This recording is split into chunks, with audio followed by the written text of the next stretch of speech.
नमस्कार, उत्तराखंड एक्सप्रेस में आप सभी का स्वागत है। मैं हूं नीलू और आप खबरों की शुरुआत करते हैं। तो देहरादून में तीर्थ कैबिनेट की बैठक हुई, जिसमें कई बड़े फैसले लिए गए।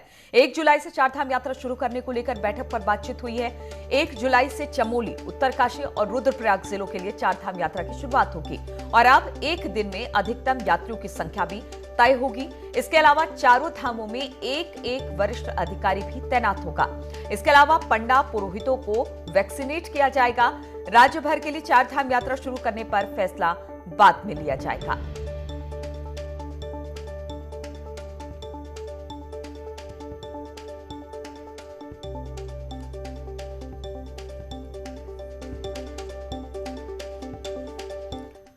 और इसी पर बातचीत करने के लिए दीपांकर भट्ट देहरादून से हमारे साथ जुड़ गए हैं। दीपांकर, चार धाम यात्रा को लेकर जो कल कैबिनेट की बैठक हुई वो काफी महत्वपूर्ण मानी जा रही है, क्योंकि अब इसकी शुरुआत होगी। लेकिन क्या कुछ नियम तय किए गए हैं और किस तरह से चार धाम यात्रा की शुरुआत होगी?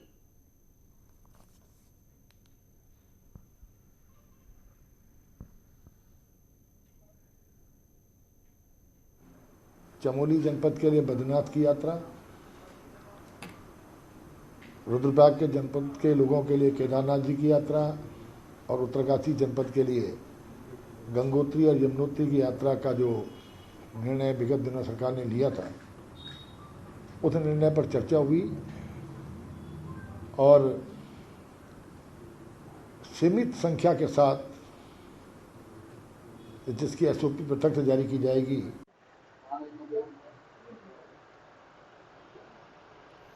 तो कैबिनेट बैठक में कई अहम फैसले लिए गए, लेकिन सबसे अहम फैसला चारधाम यात्रा को लेकर था। 1 जुलाई से चारधाम यात्रा की शुरुआत हो रही है, लेकिन कुछ नियमों के साथ चारधाम यात्रा की शुरुआत की जा रही है।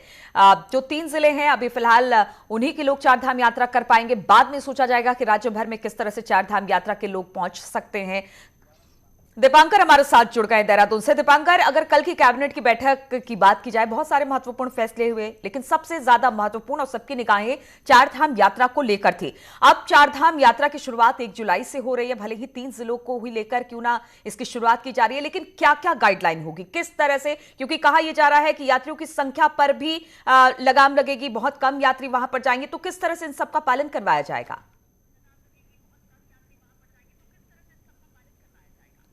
हाँ बिल्कुल नीलू, अब साफ कर दिया गया है राज्य सरकार की तरफ से कि जो डिस्ट्रिक्ट के लिए यात्रा खुलेगी उसमें सीमित संख्या में श्रद्धालु पहुंचेंगे चारों धामों में।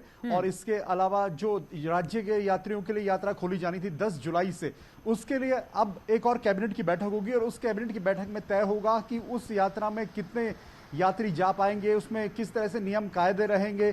फिलहाल अब इंतजार रहेगा कि जो 1 जुलाई से 3 डिस्ट्रिक्ट रुद्रप्रयाग, उत्तरकाशी और चमोली, इन 3 डिस्ट्रिक्ट के जो यात्री हैं वो अगर चारधाम में जाएंगे तो उनको रोजाना कितनी संख्या में वो यहाँ पर दर्शन कर पाएंगे, उनके लिए एसओपी किस तरीके की होगी, इसके लिए देवस्थानम बोर्ड जल्द एसओपी जारी करेगा। लेकिन अगर देखा जाए नीलू, तो पिछले साल अगर बात करें तो पूरी यात्रा में सीजन में 3,10,000 यात्री चारधाम में पहुंचे थे, जबकि 2019 में यह आंकड़ा 32 लाख था, यानी 10% ही यात्री आए थे लास्ट ईयर। और इस बार भी जिस तरह कोविड का साया पूरी यात्रा पे दिख रहा है, उसको देखकर यह लगता है कि यात्रा इस बार भी जो संख्या रहेगी पूरी श्रद्धालुओं की वो कमी रहेगी, क्योंकि मानसून सीजन भी अब शुरू हो चुका है, तो बरसात के भी 2-2.5 महीने का वक्त रहेगा। तो यात्रा में इस बार कहीं ना कहीं पूरा असर जो कोविड की सेकेंड वेव है उसका असर साफ नजर आ रहा है। नीलू, चलिए, बहुत बहुत शुक्रिया आपका दीपांकर हमारे साथ जुड़ने के लिए। तो दीपांकर बता रहे हैं कि अभी जो 1 जुलाई से यात्रा की शुरुआत होगी, उससे पहले एक एसओपी जारी किया जाएगा और फिर उसमें जो संख्या की बात हो रही है या फिर किस तरह से कोविड के नियमों का पालन कराया जाएगा,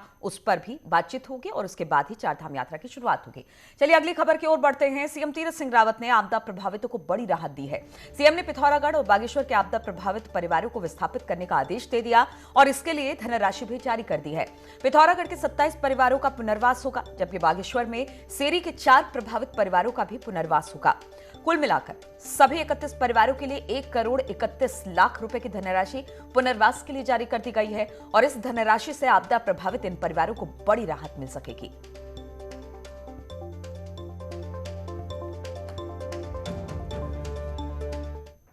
और सीएम तीरथ सिंह रावत ने सीएम आवास स्थित जनता दर्शन हॉल में जनता की समस्याओं को सुना। इस दौरान सड़क, स्वास्थ्य, पेयजल, विद्युत, आर्थिक सहायता, समाज कल्याण से संबंधित पेंशन जैसी समस्याएं लोगों ने उनके पास रखी। सीएम ने कहा कि जन समस्याओं का समाधान सरकार की पहली प्राथमिकता है और इस दौरान सीएम ने कई समस्याओं का मौके पर ही समाधान किया। उन्होंने लोगों को आश्वस्त किया कि जन समस्याओं की समय समय पर नियमित रूप से सुनवाई की जाएगी और उनकी समस्याओं के समाधान के लिए अधिकारियों से पूरा फीडबैक लिया जाएगा। मुख्यमंत्री तीरथ सिंह रावत के चुनाव को लेकर बहस अब चरम पर पहुंच गया।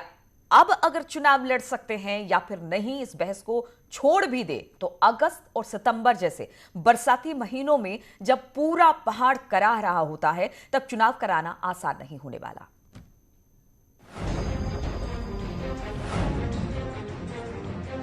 उत्तराखंड में सीएम तीरथ सिंह रावत के चुनाव लड़ने और संवैधानिक संकट को लेकर बहस जारी है।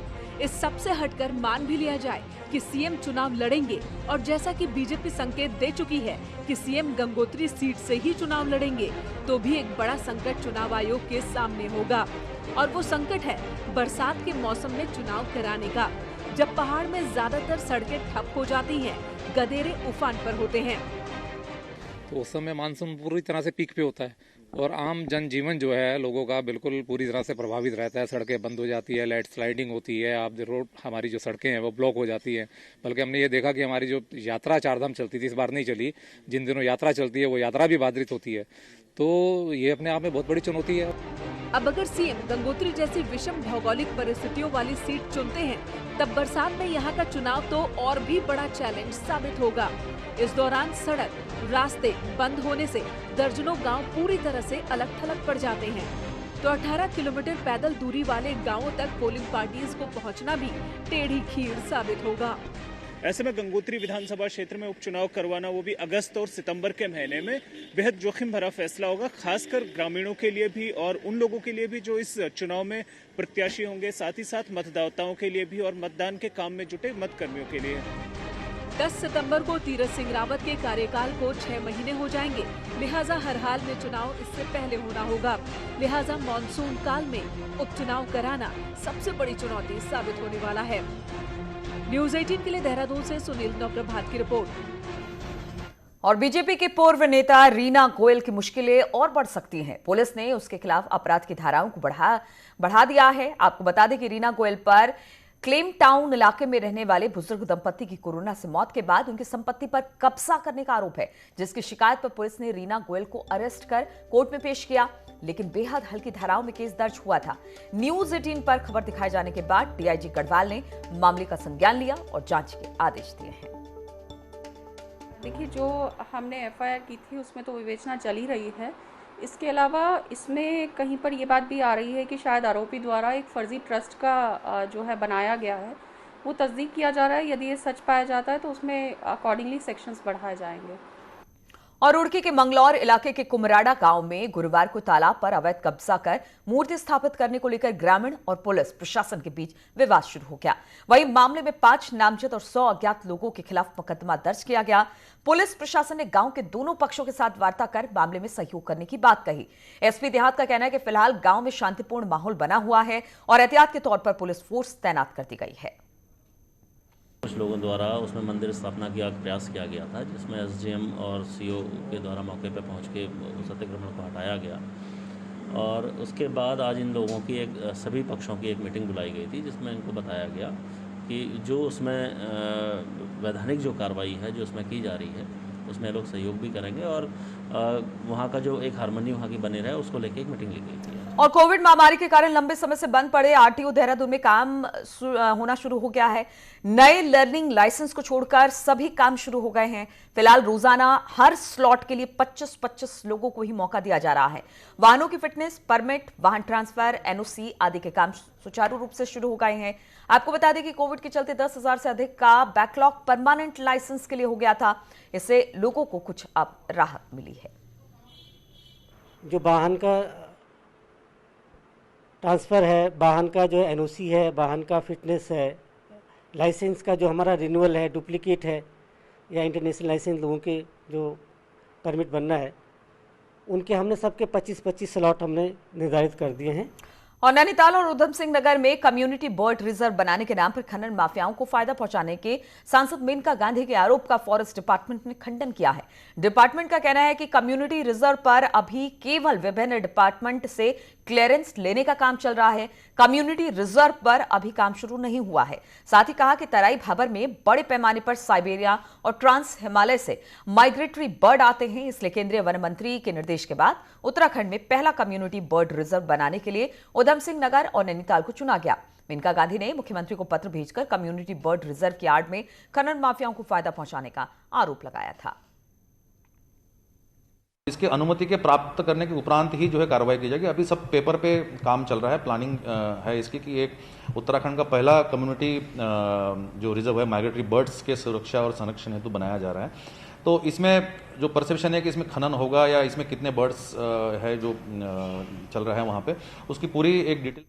और देहरादून के डोईवाला के भनियालावाला आबादी क्षेत्र में घुसे गुलदार को करीब 10 घंटे तक ऑपरेशन के बाद देर शाम रेस्क्यू किया गया, लेकिन इस 10 घंटे में गुलदार ने 9 लोगों को घायल कर दिया। इसमें veterinary doctor Rakesh Nautiyal, deputy ranger Shaheen Khan समेत वन विभाग के 4 कर्मचारी भी शामिल हैं। घायलों में एक पालिका सभासद समेत 5 ग्रामीण भी है, जबकि गुलदार के हमले के दौरान सुरक्षा के लिए गोली चलाते वक्त छर्रे लगने से वन विभाग के 2 और कर्मचारी घायल हो गए। बुरी तरह घायल डिप्टी रेंजर सहित वन विभाग के 4 कर्मचारियों को जॉली ग्रांट और डोईवाला अस्पताल में इलाज के लिए भर्ती करा दिया गया है। देर शाम गुलदार को ट्रंकुलाइज कर पिंजरे में कैद कर लिया गया।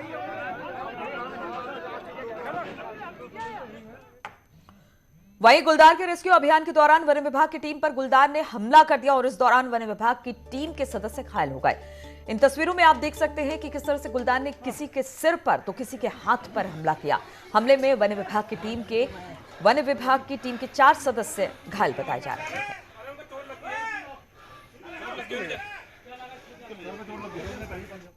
और देहरादून के रायवाला में एक ऑल्टो कार अनियंत्रित होकर पलट गई और कार के पलटते ही उसमें आग लग गई। कार में 5 लोग सवार थे, जिन्हें तुरंत ही निकाला गया और कुछ देर में ही आग ने विकराल रूप धारण कर लिया। आग में जलकर कार पूरी तरह से खाक हो गई। बाद में पहुंची फायर ब्रिगेड ने आग पर किसी तरह से काबू पाया, लेकिन तब तक कार पूरी तरह से जल चुकी थी। खबर चमोली से लेते हैं, जहां पर घांगरिया हेमकुंड ट्रैकिंग रूट पर 2 ट्रैकर लापता हो गए। ट्रैकर्स के 4 सदस्य दल में से 2 सदस्य लापता हो गए थे। इसके बाद एसडीआरएफ की टीम ने सर्च ऑपरेशन चलाया और दोनों ही लापता ट्रैकर्स को खोज लिया। दोनों को सकुशल घांगरिया लाया गया। अब इनको इसके बाद गोविंद घाट लाया जाएगा। दोनों में से एक ट्रैकर पंजाब का तो दूसरा विदेशी ट्रैकर है। आपको बता दें कि चमोली में घांगरिया हेमकुंड ट्रैकिंग रूट काफी प्रसिद्ध है और यहां देश विदेश से ट्रैकर पहुंचते हैं। ऋषिकेश बद्रीनाथ राजमार्ग यात्रियों के लिए नासूर बनता चला जा रहा। आए दिन राजमार्ग पर जगह जगह बोल्डर और मलबा गिरने से यातायात बाधित हो जाता है। वहीं ये मार्ग अब खतरनाक भी बन गया है।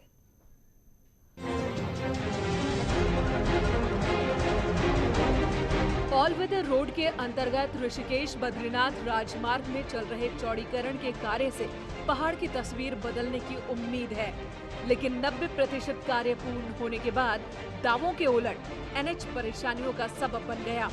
एनएच बार बार बाधित हो जाता है। कई जगह तो लाखों की लागत से बने पुश्ते पहली बारिश में ही ढह गए, जिससे इसकी क्वालिटी पर भी सवाल खड़े हो गए।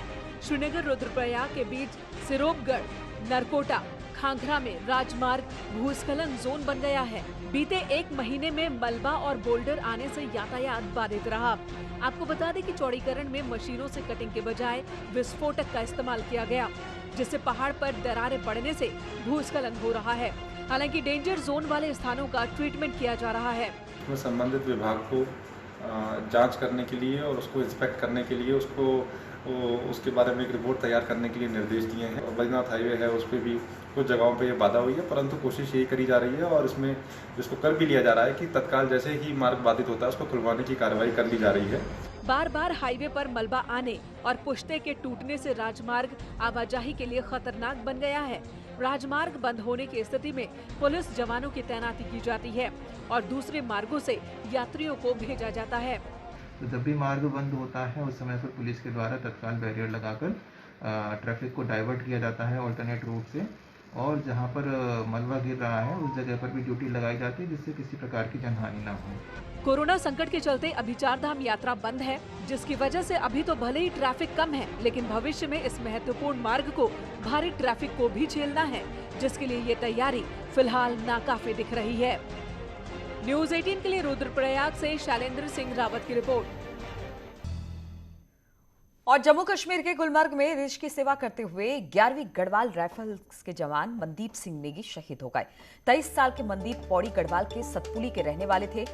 खबर मिलने के बाद मनदीप के घर पर गम का माहौल है। मनदीप अपने माता पिता की इकलौती संतान थे। पौड़ी जिले में पोखड़ा ब्लॉक के सकनोली गांव में मनदीप के माता पिता रहते हैं। मनदीप का पार्थिव शरीर आज एयरक्राफ्ट से पहले देहरादून लाया जाएगा और फिर सकलोनी गांव लाया जाएगा। सीएम तीरथ सिंह रावत ने भी मनदीप की शहादत पर दुख व्यक्त किया है।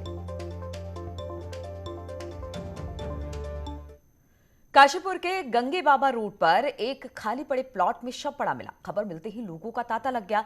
सूचना पर पहुंची पुलिस ने शव को कब्जे में लेकर पोस्टमार्टम के लिए भेज दिया है। मृतक के हाथ, चेहरे और कान पर चोट के निशान हैं। फिलहाल पुलिस मामले की छानबीन कर रही है। एक अज्ञात शव मिला था जिसकी पहचान भी की गई।